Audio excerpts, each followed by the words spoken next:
Hello everyone, welcome to Constitution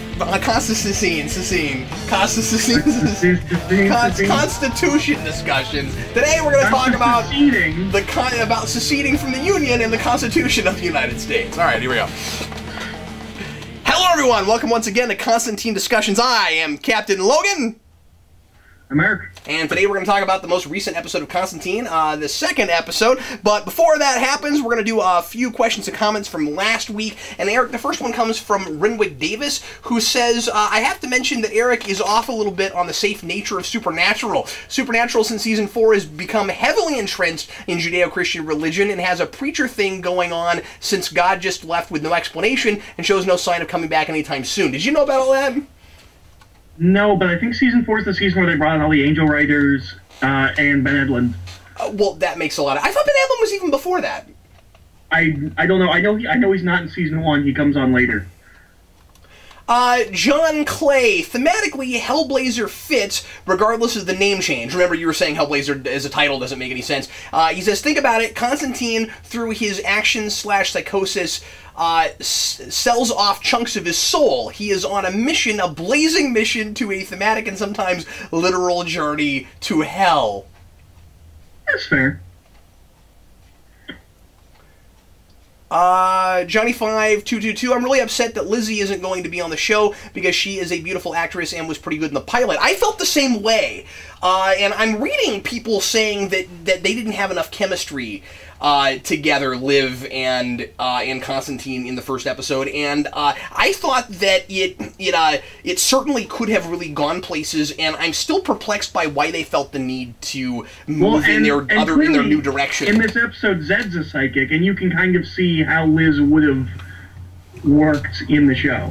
Yeah, absolutely. I mean, it is the same sort of thing, and you sort of have to wonder why two psychics are suddenly popping up in Constantine's life all of the sudden. It's a little glaring in that it's really obvious that we had in the episode, but she's a little bit more fiery and self-assured than Liz was. Yes, absolutely. I'm just saying that it is a little bit glaring that you had like two girls that close together that were both psychics that suddenly showed up in his life. That's and like I said, from the leaked pilot to the live one, they changed like two things. I feel like maybe they should have redone the entire pilot and just had it be Zed.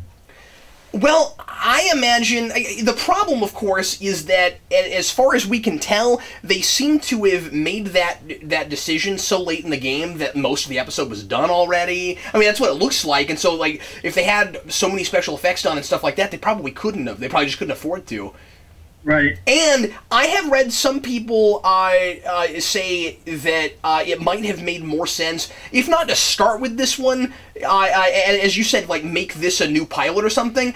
I'm really glad we got the show we did before this, because I would not have been nearly as enthusiastic if this had been where we started. I mean, I like this episode. I think it's fine. But yeah, but in ways it feels like a second pilot, because it's all about establishing this relationship between these two. It's just that Constantine himself was better established in the pilot. Yeah. Obviously, this episode is expecting us to know this guy already. So in that way, it's not another pilot, but it does feel like a second start. Yeah, I think. Johnny Torch, Eric smokes like a chimney. I am chain smoking a bit more in the Constantine reviews than in the Arrow reviews. Is that just because it's Constantine and yeah? It's a little intentional. And I can do it. Larry Clowers, I think the crater was actually dug in the parking lot since the mall has been abandoned since 2010. If they did that, that's going above and beyond. That's pretty cool. And then he said, but I'll swing by it this weekend and let you know. I guess this guy lives there. I feel really bad for anyone that doesn't know they dug that there and is just like bicycling through the parking lot.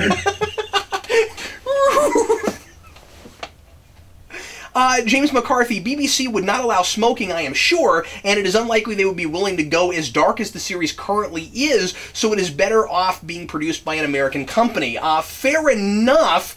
And then he says, I don't know about the darkness. They use some pretty dark stuff. Well, and I feel like Doctor Who has sometimes gotten to the level that pilot got to.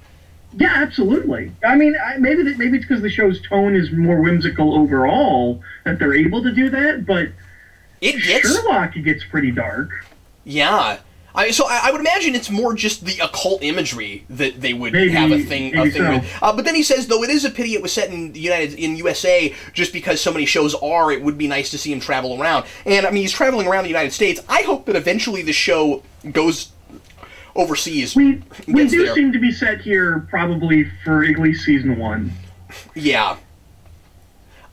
Lewis Shepard, also someone from the UK who wanted to weigh in on this. Hi, Cap. Here in the UK, we have a 9 p.m. watershed on TV. Consider this something like an R rating on American movies. Generally speaking, smoking, explicit drug use, sex, and profanity are considered safe to show after this time. As it is thought that most younger viewers will be in bed by this time. Now Eric, do you know... Actually, I can look this up, but do you know, like, what time... on Friday this airs? Because I'm watching it after the fact, so I just haven't looked. But is this like a 9 o'clock, 10 o'clock show? It's got to be 9 or 10. It probably is. I'm sure they're not showing this at 7 o'clock. Yeah, no. Well, and I don't know. Like, I don't keep track of TV rules and trends like I did when I was a little bit younger, so I don't even know. Like, I know there used to be, like, that kind of after dark, not for kids stuff. I don't even know if we do. Like, I mean, I think Walking Dead airs at, like, 8 or 9. Christian Garcia, the original title Hellblazer was changed because it was too similar to Hellboy. The movies were scheduled to be released within a short space of time between them, and it was decided that having such similar titles would hurt the sales of tickets. Therefore, Hellblazer was changed to Constantine. I had never heard that. If that's true, that's really interesting. If that's the case, yeah. I haven't corroborated that, but if that's true, that's really interesting.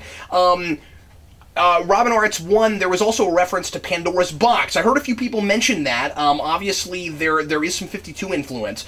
And apparently, where we saw the Fate helmet, we also saw somewhere what was supposed to be Pandora's Box, which is kind of neat if that was there. And it would be kind of neat to see maybe that character show up and do something with her. Because if this show wants to explore alternate dimensions, that could be an interesting character to potentially bring in and do things with. Not that I've loved the stuff that they've done with her in 52 necessarily. I'm just saying that that's an easily reinterpretable mess around with kind of character. I would like that. Yeah. I haven't really read anything with her, so I have no opinion. Oh, okay. Fair enough. Let's see. Let me check and see if there's anything else we should weigh in on here.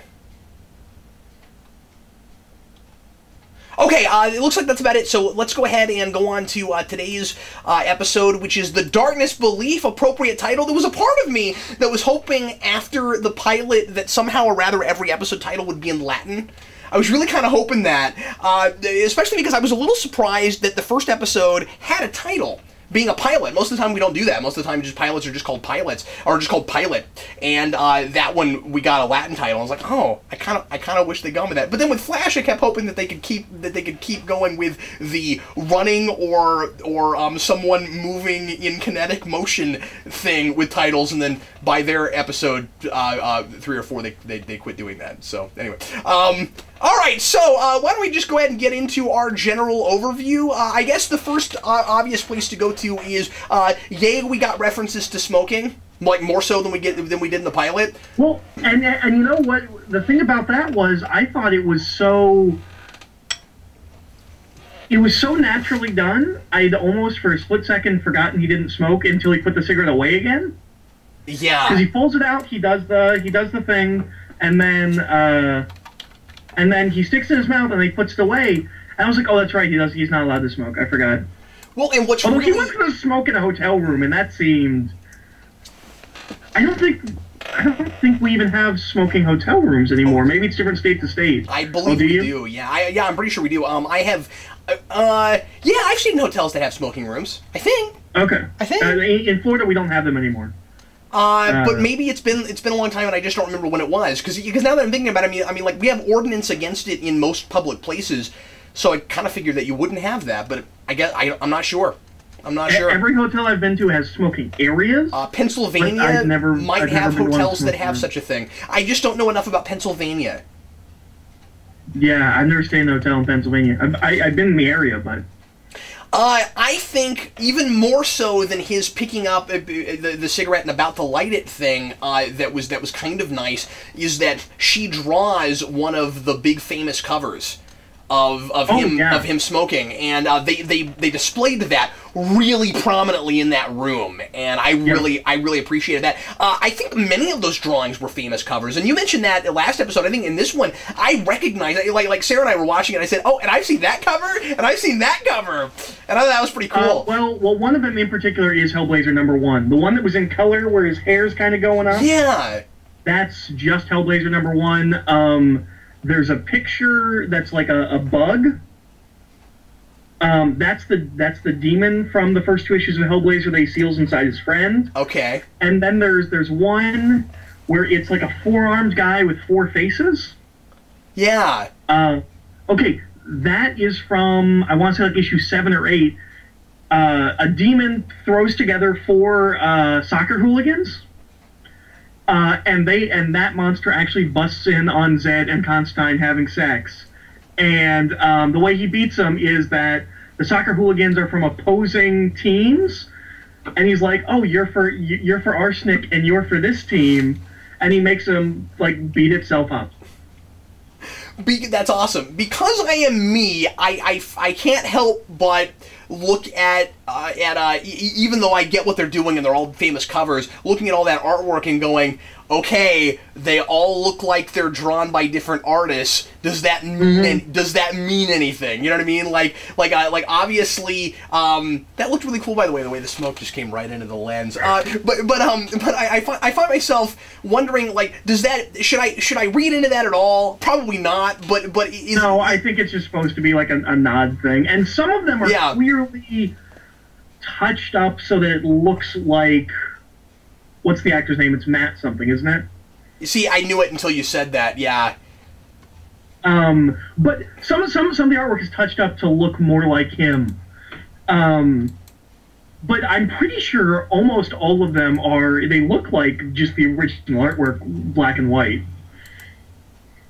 Matt Ryan. But yeah, I think about something like that, and I'm like, okay, when she actually draws, and it'd be interesting to see if they go into this at all. Like when she's actually drawing, is there any of her own actual artistic skill that's in it, or is someone drawing through her, or what exactly is happening? Like, right. I mean, we may be able to read into it. There may be something there. Who knows? What do you think of her? Like, what's your first impression of both the characterization based on what you know of the character and the actress? And do you think that this is going to be better than Liv, or do you wish that we'd stayed with her? I like her. I think she has a really good presence, and I think in the long run she'll be better than Liv, just because she's not so wide-eyed, wet behind the ears. She doesn't necessarily know what's going on, but she's a little bit more accepting and almost like investigative into the whole occult thing. Yeah. She's pretty different from the comics. She's a bit more into the occult when she first shows up in the comics. So it'll be interesting to see how she plays out. Also, in the comics, she has big 80s hair, and like half of her hair is white. I found her really mysterious, especially by the end, because I feel like the ending is trying to make us really distrust her, and I would assume that there's going to be a reason for that, but that ultimately she will be mostly trustworthy, because I'm pretty sure they'll keep her around for at least a season. I would assume, but like when you get to the end and he has that whole speech and voiceover, and like I usually resist voiceovers. They're really good in this show. Like for what they are, he just does them really well. And I mean, I guess my standard is always first season Oliver Queen, because I just didn't like the way Steve Amell did his voiceovers. So if you're better than that, I instantly like your voiceovers more than I do the ones in Arrow. But his are really good. I'm a fan of voiceovers. And yeah, no, I know you're. And the thing is, this is comic book stuff that is supposed to kind of mimic the internal monologue thing. I get that we're trying to adapt the medium a little bit as much as the stories, and so if they're really good and solid, I can appreciate them. I still would like some kind of device like writing in a notebook or something. I'd love to know who he's talking to, but whatever. It's minor. It doesn't matter. That's just me. But anyway, so like when he has that whole voiceover and he's like, here's the problem with trusting people. I like how that kind of plays in a little bit from earlier with the priest who's not sure about his faith, and then he starts to try to accept it more at the end because he finds out that things weren't what he thought they were, and all of that. I really appreciated that, but like I wasn't expecting it to suddenly be about her. And well, then and there's this really cool line I liked when he's talking, and it's of the priest, and the voiceover says something about like, even if the person you're putting your faith in isn't that trustworthy, and it's the priest.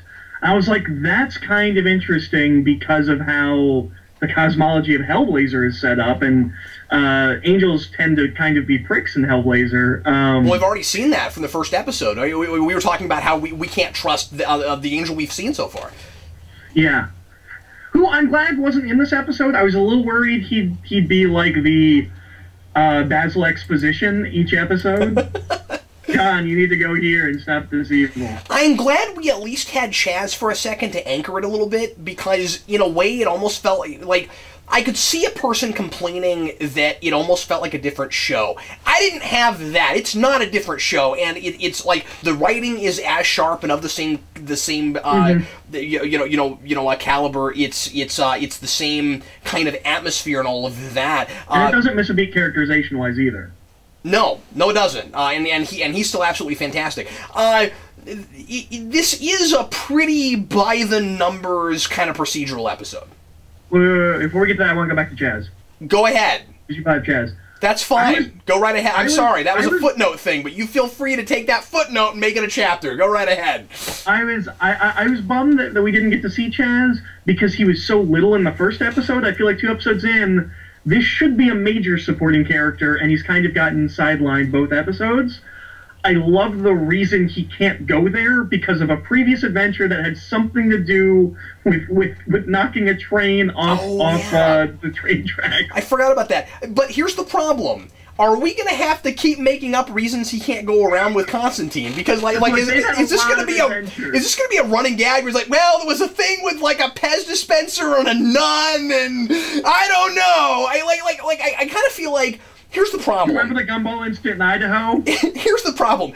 If Chaz is supposed to be a major supporting character and he's kind of Constantine's sidekick, but then at the same time, Constantine keeps having these voiceovers about how everybody who's around him dies and he can't have people go with him, we're going to have to, at some point, pretty quickly, at least I'm hoping, address why Chaz is with him and why he doesn't fit that mold and Constantine doesn't have to worry about him. Because in the first episode, we saw him die and then not be dead, and so Constantine's not worried about his getting hurt.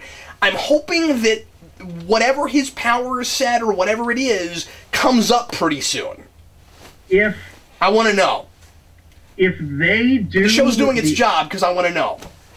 If they do the backstory for why Chaz is eternally indebted to John from the comics, I will be flabbergasted and rolling with laughter, because that's an issue written by Garth Ennis at his most Garth Ennis-y.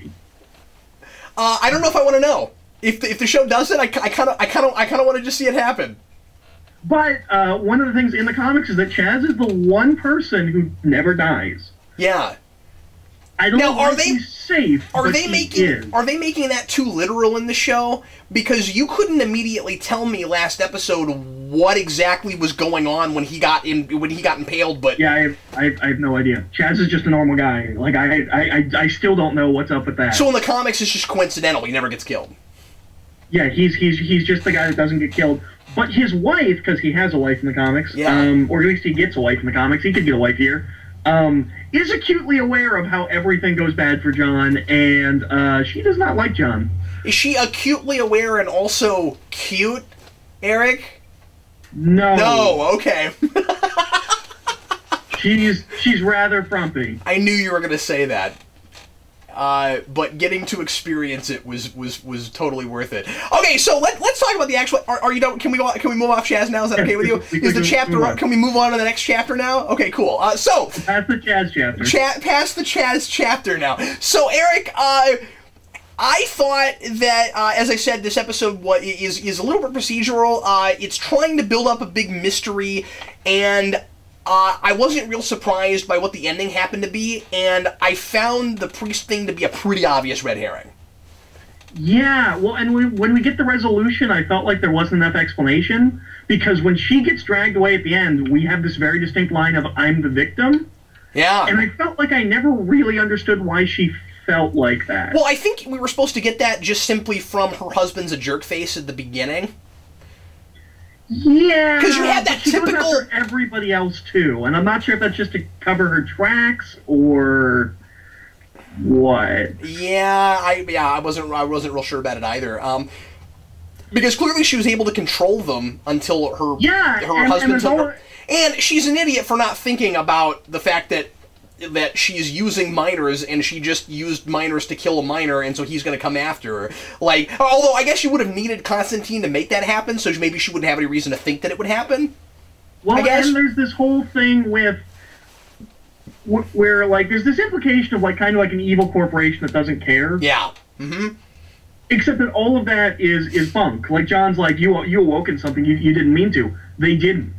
Nothing was wrong except for her. Well, that's not wholly accurate. I mean, certainly that stuff wouldn't have happened, but the knocking was already going on, and she wouldn't have known about the minor spirits if the knocking wasn't already happening. Because the whole idea was the spirits knock, and they're trying to warn the other minors not to go too far because they're going to hit like a hell dimension or something. You know, they're like don't go too far. And so like the reason that she's able to summon them is because there's all this crazy hell stuff going on now on Earth, and that's the maybe they would have found now. A river of slime. Yes, that's probably what would have happened. Yes, indeed. So I'm just saying that, like, yeah, I do think that they tried to use the company also as a red herring, where it was like we're supposed to hate this evil corporation, and it turns out that it's not an evil corporation necessarily. It's just that, well, or at the very least, they're not responsible for this, but we do still have a little bit of that environmental message thing of you shouldn't mess with primal forces you don't understand, and that, like, you can't, like, human beings shouldn't have the hubris to think that we can do whatever we want with the planet and that kind of thing. I thought that all worked out okay. I didn't think it was too preachy. Again, a little by the numbers, but I was fine with it. As a fan of the Hellblazer comics, I wish there was a little more of something. I wish the husband was either more abusive or it had been more political. The comics go into a lot of that stuff, and I didn't. She's I a little need a specific way. I just needed something a little bit more. It's not juicy enough for you, is what you're saying. Yeah, because it's not like a steak. Eric, I just thought she was a little crypto-freaky, right? Like, you had to have... This is in a lot of ways a pretty typical second episode for a show like this, where, like, nothing super exciting or real impressive happens, but it's building some character stuff, so we need that stuff. I feel like you could still have both. I feel like there, as you said, there could have been something a little bit juicier in that story, because it kind of feels less like she has a real grievance, like a real substantial grievance, and more that we needed an excuse for this mystery so that we watching it wouldn't know who the person was the whole time. I was, however, interested in the priest the whole way through. Oh, absolutely. And like where that goes by the end, I think is kind of interesting. That he kind of starts to think about his faith differently because things aren't the way he thought they were. That was all okay. I liked that it wasn't him. I mean, like I said, he was kind of a red herring, but I don't know, for some reason the show made me kind of like that guy a little bit. I was interested in that. Well, I thought his whole story was kind of interesting, that he was a guy that didn't have a lot of faith, but was a pastor, and then when his son died, that was it for him. Yeah. And then, you know, at the end, he gets a little bit more faith back, presumably because he knows that there are, in fact, demons now. Yeah, that's true. He has some actual tangible proof of things beyond what he can see normally with his 2 eyes. That's right. So, you know, and... and I mentioned this when we were talking just a little bit before, but this episode felt a lot to me like a show from, like, the 70s or the 80s. It felt like a Quantum Leap episode, or like a Rockford Files episode, yeah. But with you know, horror elements. When you said Quantum Leap, I was like, yeah, that makes perfect sense. John could be as Scott Bakula. What was Scott Bakula's character's name in Quantum Leap? It was it's on the tip of my tongue. But like he could Sam Beckett. Yeah. So it could have been Sam Beckett, like chain smoking Sam Beckett goes into the body. He could have chain smoked because it was in the 80s. That's right. You could have totally gotten away. I think Rockford did.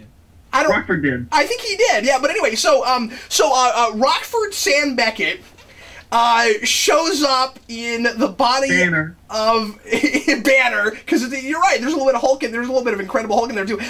Could have like showed up in the body of an actual like reporter, like Constantine pretends to be. The whole premise is there. That's fantastic. I really like the scene where he meets the wife for the first time, and he's back there, and he says, and he said, and I thought he did a good job of trying to come off really kind of mock sincere, and act like somebody from the National Enquirer or something, when he goes, let me write a celebration of life, and then she's like, does our life look like it's worth selling? And he's like, oh.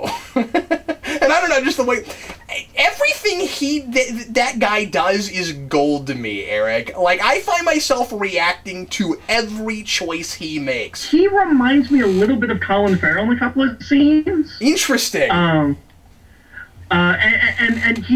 Colin Farrell has a similar thing where he just has so much charisma in everything he does, even when he's not good. Like he's good. Well, this guy just surprises me a lot. I mean, he'll do things in scenes where I'm like, that wasn't on the page, and you're probably making this a lot cooler than it was. And yet, there's a lot of really good writing. Well, there's a scene that's straight Hellblazer that I love, that I feel like you wouldn't get in any other show. When he first starts talking to Zed about his psychic powers. Yeah. There's no discussion of like, do you want to help me with this case? He's just like, all right, clear your mind, and then he puts like demon blood on her hand, and he's like, "What do you see?" Yeah. He doesn't let her know he's doing it. He doesn't set her up for anything. I do have to say that there are places where I wonder why, if Constantine is not a psychic and doesn't have any special powers beyond just what he's learned how to do, spells are so easy to do, because there's moments where all he has to do is say, "Close your eyes," and then he has like. It's like one thing he says that doesn't even really sound very incantation-y. I forget what it is, but it's like put everything out of your mind or something. And then all of a sudden, like we're in like a Vulcan mind meld trance. Like even Vulcan mind melds take longer to do, and that requires contact. Like there was a little bit of that where I was like, why is it so easy to do these spells? We don't need water or a cat or anything. Well, the thing is that's with her. Even though he's not psychic, he seems to know how psychics work. I see what you're saying. So if she closes her eyes and pretends like everything else is gone, it's totally different. Yeah, because right. we see him in the episode, he has to do other things. I'm glad I questioned it just so you could say that, because now it makes sense.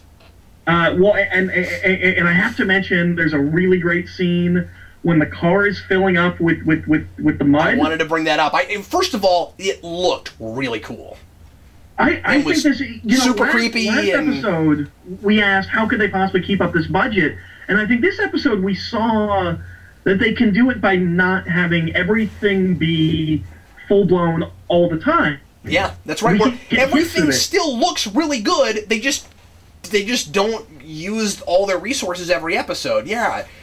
But the scene where the car's filling up with blood, first of all, reminded me how terrifying cars are. And second of all, you can't get out if it's locked. There's no easy out. Windows are meant to not immediately be breakable. Well, and it's funny you say that. Let me say this real quick, because my wife said, why don't you just break the window? And I said, I feel like prying the door open was probably faster.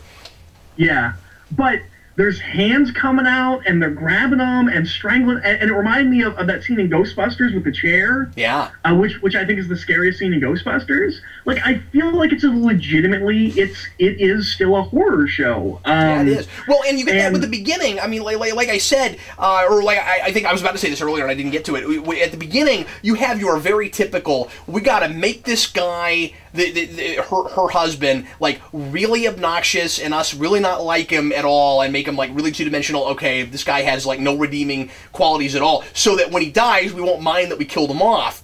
And the shower scene was, like, just, like, a really kind of you know horror thing. Like, not, I mean, the fire, I guess I haven't really seen that before, but just, like, that seemed like a really standard horror kind of setup. I thought the fire was kind of scary. I did too, and you know, I will say this though, I think fire has got to be one of the hardest things to make look real on television, because the only effect I've seen so far in Flash that I thought looked kind of shoddy was fire, just because they had to do so much of it in a building, and then this, I was like, they clearly clipped away from it really fast so you wouldn't notice how fake it looked. And you only see it through the glass door. Yeah, and they're really smart to do it like that, because they're like, okay, we can't make this look super realistic with CG, so like, I think that this show is very good with what they have to make minimalistic. Yeah. They just know how to make things look good. I think it works better that you don't see it. Oh yeah, absolutely, that's what makes it scarier. Yeah. You know, even if they have the effects, it's almost like the Hitchcockian version of it. Yeah, it's scarier what you don't fully see. I want to get back to Zed for just a second. First of all, do you think that I felt like they had a really like thick sexual tension going on. Oh, absolutely. All the way through, and I really liked that. I was impressed with it. And I'm reading some people saying, I really hope, just in blogs and things I've read, like I really hope that they don't do a romance with them, like it should be more of a Mulder Scully thing, but it is a romance in the comic at some point, yes? Oh, absolutely. So I'm sure they'll go there eventually. It's actually really important that they consummate their relationship, because it messes up stuff with her plotline, at least in the comics. So, oh, wow. So you're hoping it happens then? Yeah, because there's a whole thing where she's supposed to be a virgin and she is not. Oh, cool. Well, I wonder if they end up going to all that. I'm sure they will. Like the nice thing is, I can't put anything past this show yet, and I think before this came out, you kind of maybe figured you could a little bit because it was going to be on broadcast television. But wouldn't you agree? Like, at this point, I don't know what this show can't get away with except for smoking. Like, I kind of feel like they can do about anything they want to, at least talking about stuff. Well, and I was hoping that would be the case, because this is the network that gives us Hannibal, and Hannibal gives us stuff that I can't believe is on broadcast television. I didn't know Hannibal was on NBC. That's nuts. Oh, yeah. Wow. Have you watched Hannibal yet? No, I should. People have told me great things about it. I asked you that last episode. You probably did. That'll be our new running thing. Just every episode he asks me about Hannibal. So have you watched it yet? I'm busy, Eric. I got other things to do. No, it's not yet. I'll just forget I asked you. Like, oh, okay. So look, if you want Flash discussions, then I just can't watch it yet. Okay, I don't have time. Anyway, but the other thing I wanted to ask you is, I know that they brought attention to the fact that it seemed like a coincidence and was probably some kind of fate thing, but did the way they met bug you? Just that it was like they just bump into each other on a sidewalk? Or do we need to kind of wait and see, because they at least addressed, yes, we know it's a coincidence? Yeah, no, I thought that was fine. I didn't think too much about it. I don't remember how they meet in the comics, but I don't think it's too dissimilar. No, actually, I do know how they meet in the comics. He just opens the door and she's there. Okay, yeah. I like that. Well, now here's a question. Is it possible that it actually was not coincidental at all, and that what he thought was going on really was what was going on? Yeah, I think it's totally possible that she was conning him, at least on some level. On some level, because at the end, we're already supposed to be suspicious of her, and that makes me wonder if when he starts saying, oh, you're just like up in the rafters somewhere watching me, I wonder if he's not too far off. Yeah, I wouldn't be surprised if we get an episode where maybe we don't find out she's evil, but she's not all she seems to be, and that some things are a little bit more set up, and the theme of the episode is like, sometimes your first instincts are the right instincts. You should trust your judgment. this being a comic book show, a little bit of superhero themes here and there. We as we do with so many other things, we've got this with Arrow right now. You've got the whole who can you trust, keeping secrets, all that kind of stuff. Money, hubba, hubba, hubba. Who can you trust? I feel like me. I'm giving away free money, and where is the bat? Anyway, so you can't. He's behind you. There's a bunch of them. Oh yeah, you're right. That wasn't even. You weren't even punking me. There they are. Anyway, so what was I talking about? So I think in this show it doesn't feel like rehashed. Okay, every show's got to be about characters keeping secrets. And I'm trying really hard, by the way, with all these shows we're doing, to try to take everything on a case-by-case basis and really look at what the secrets are and why they're being kept, and not just immediately go, I'm so sick of everyone talking about secrets. Because it's just after a while you get numb. It's like everybody's saying some of the same lines and stuff. No more secrets and whatnot. In this show it feels very different, because what the kinds of secrets are very different. It feels a little more subtle about it so far, and with this episode in particular, I'm really digging the connection between trusting people and trusting a deity. Like, the faith thing is wrapped up in that, and that immediately gives it a different dimension that I don't have on any other show. Yeah, well, I mean, we talked about this last week, but this show kind of immediately gets to break the mold that some of those other shows are kind of settling into, and all the other shows are good except for S.H.I.E.L.D., which I'm not watching, but well, then how do you know? Well, and even then, S.H.I.E.L.D. is kind of not in the same mold as Arrow and Flash, anyways. Yeah.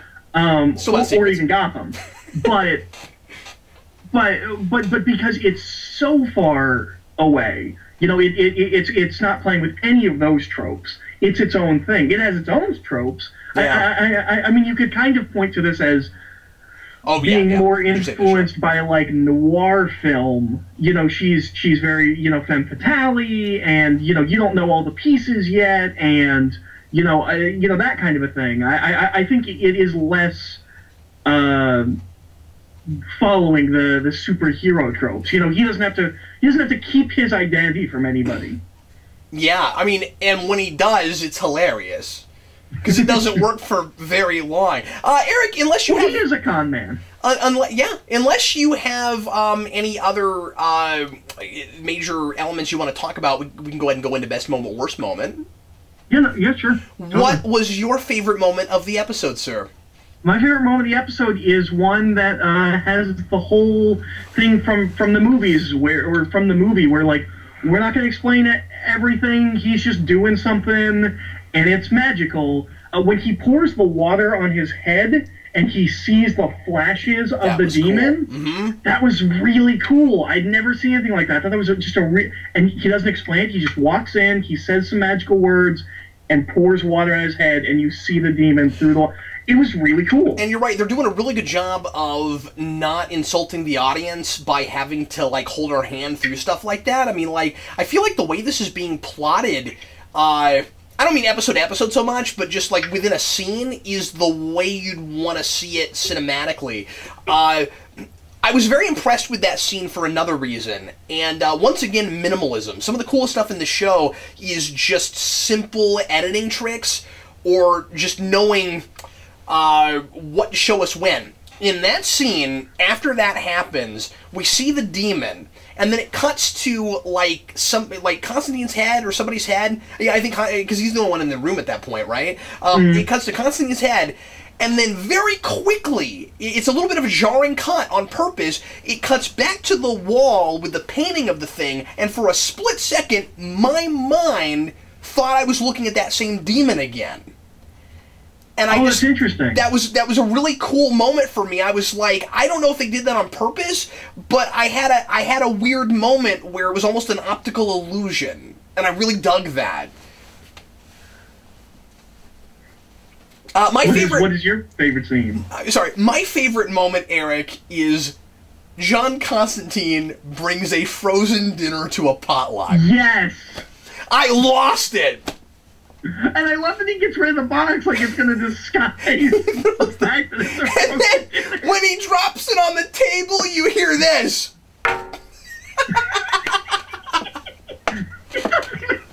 He doesn't even take the foil off of it. That was my favorite moment. And that is likely, really I don't know that they topped that the whole season for me. That is likely to be my favorite moment of the, I hope they keep finding reasons to do stuff like that. Oh, you know what? Something else I meant to mention earlier. Sorry, let me say this really quick. When we were talking about the whole, this one's a little procedural, that kind of thing, I want to say, though, that I like the thing about that, and that is, you were talking about 80s stuff. This is scratching an X-Files itch for me a little bit. Oh, yeah, totally. And I'm hoping that it ultimately has that same kind of format where you have the mythology episodes and then you have the standalone mysteries. And I hope what I that... like about this is that it was a standalone mystery, but they kept driving home the fact that, like, something's up. This shouldn't be happening. The only reason you can do this is because there's a bigger thing at play right now. Yeah, so that all still matters, and X-Files had a little bit of that, although a lot of the time it had nothing to do with the actual alien story, but whatever. But like with this, what I'm hoping doesn't happen is that this later on, if it continues, second, third, fourth season, turns into a show that, like a lot of these things, becomes completely archy and you never have these kind of standalone. I think this show could do some really wonderful, good, solid 45 minutes you don't have to have ever seen another episode. And the comics do stuff like that all the time, or they did do stuff like that all the time. You would get those, there's one particular issue that just jumped to my mind where it's just John, reliving the memories of an ancestor who was a World War I pilot. And that's the whole thing. So the whole issue. Well, and don't you think the show... So there's a lot of stuff like that. Don't you think the show has more legs if they do it that way? Yeah, well, and, X-Files was kind of, at least as far as I'm concerned, probably the last show on television that was legitimately scary, and I think this show has the potential to be legitimately scary. Yeah. At least consistently. Buffy has some really scary episodes, but on the whole, I don't think of it as a scary show, except for that demon that nobody can see that peels your skin off like bacon. That was scary. I forgot all about that. Thanks for drudging that back up. Yeah. All right, Eric, did you have a worst moment? I don't. I have NA listed on the worst moment. If you put a gun to my head, I'd probably say the wife did it scene. Just because I kind of saw that coming, but it's not a big deal. I don't really have one either. Okay, quotes. I love that the reason she could do it was gypsy blood. And that's the thing that told John that she did it, was like, well, that's a gypsy thing. You're a gypsy. And he was just really matter-of-fact about it. He's like, well, yes, of course. Okay, let's go on to quotes. And this is quickly, we're only on the second episode, this is quickly becoming my favorite show for quotes. I mean, it's just such a quotable show. What was yours? Mine is, when he gets out of the truck full of muddy water, he goes, I was handling it. I was just trying to think of a really good spell. I don't know whether he's being snarky or honest. Probably both. Because he's so snarky all the time, he probably doesn't know when that begins and ends. I'm starting to like you a little bit. I kind of liked that. And then his whole monologue when he meets her about the paintings and that stuff is real. That is really, really sharp writing. Those things in your paintings, they're real. They won't be bad memories nipping at your heels, but the scourge of hell gunning for your soul. And when the bell rings, you best be ready, willing and able, to answer with something far more deadly than a charcoal pencil. Good stuff. Well, and I didn't write the whole thing down, but I also love his entire breakdown of her being a con artist, and how you just sit in the window and then you accidentally bump into the guy, and you got your tongue in their ear and you got your hand on their wallet. That was a really good one too. He's got good, not just lines, but like paragraphs. I hear a speech like that, and it makes me go, ooh, wish I could write like that. I mean, that's the kind of thing that, as a writer, really excites me. That makes me want to raise my game up. When I read a thing like that, I'm like, yep, I need to practice. I love stuff like that. Guest stars, so Zed, obviously not a guest star. She's going to be a recurring regular character.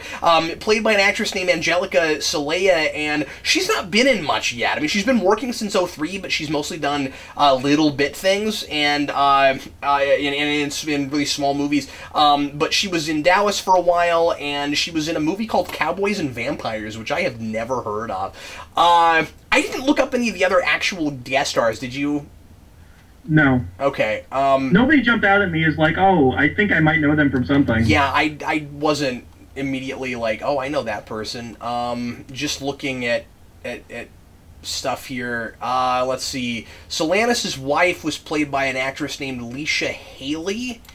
Let me see what she's been in, because like I said, I did not recognize her. She was a little familiar, creepy. But I kept thinking she was a different actress.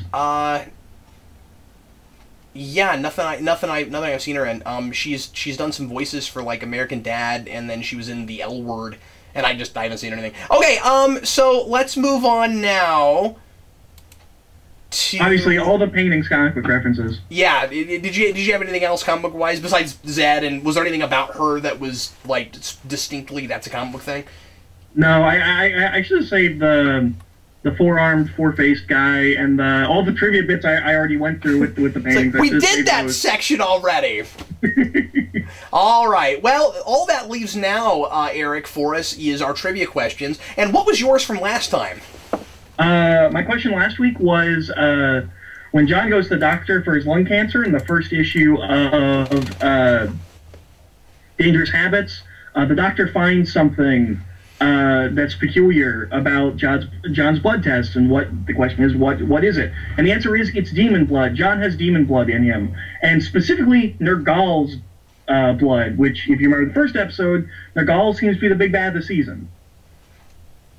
So it looks like they're gonna be pretty faithful to the I would assume that this will be as faithful to those comics as Flash has been so far. Yeah, well, hopefully. We'll see. The first person who got that right was James Quinn, so congratulations to you. And it was really funny too, because he was like, "I've never done this before." Well, congratulations! The first time you did it, you got it right first. So good job to you. You should start sending out no prizes. Yes, I should. It's about what they're getting, because I'm not giving away stuff here. My question from last time was, what was that security guard doing when he got taken over by the demon, and he was playing a game on a cell phone? And the first person who got that right was Boo Rat. So congratulations to you, Boo Rat, longtime viewer and subscriber. And I don't think it told us. I think he was just playing something on his wait and see. I was thinking that was the question. Was what game was he playing? Just, what was the activity he was engaged in? Was the question. Yeah. Although I didn't say it that articulately last time. I wish I had. That's a better way to word it. Anyway, so what is your question for this time, man? My question for this time is, in the comics, in the 70s, when John was a teenager, he was part of a punk rock band called Mucous Membrane. They recorded one song. What is that one song called? Good question. Mine is, of course, from the episode, and the question is, what is the name of the abandoned church in that little town in Pennsylvania, which is also the name of a 6th century Welsh saint? And importantly, the town is a Welsh town, but it's in Pennsylvania, and it seems that they did that because Matt Ryan himself is Welsh, and I've been trying this whole time to place his accent, which clearly I'm no good at, because every now and again I'll call someone Australian and they're actually from someplace in Britain, so take everything I say with a grain of salt. But he's actually Welsh, and so they second episode, I guess, just to kind of say, isn't that cool? He's Welsh. They did a Welsh town. So anyway, what is the name of that church? I should have found this in comic book references. When we see John's driver's license, it says he's from Liverpool, which is where John was born.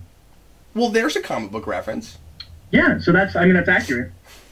Well done. Well, if you know either of these questions or both of them, feel free to go to Geekvolution.com and click on the contact page and send us your questions through the form there. I have been seeing a lot of people on the discussions lately leaving their answers to the questions in the comments of the actual video, and I'm not checking them there because folks could just go there and look at yours already and answer it. So please send it in the contact page if you want to get credit for it, and make sure that whatever name you give is the name that you want me to mention on the video. Eric, thank you for joining me as always, sir. Me? Yes, you. You're welcome for me joining. Awkward moment. Anyway, I had a wonderful time. Thank you for joining me, and I'm loving this show so far. Really digging it. So anyway, we will see you again next week with some more Constantine discussions. You know, something else we didn't mention, I should say this real quick, is how cool is it that they had the foresight to put this on Fridays so that the second episode could air on Halloween? I'm actually kind of curious why they didn't start on Halloween. That's a good question. That's what I would have done. Especially because, I mean, not that they would have known this back then, but then they wouldn't have been competing, I don't think, with with baseball. Yeah. So anyway, well, thanks again for. I didn't check what this episode's ratings did. I don't know if they went up or if they did well or. We should check that, and we should be watching that like a hawk because we've both been a little bit worried that it's not going to make it. Yeah. Well, thanks again for watching. Hope you enjoyed it. I am Captain Logan. America. And we'll see you next time.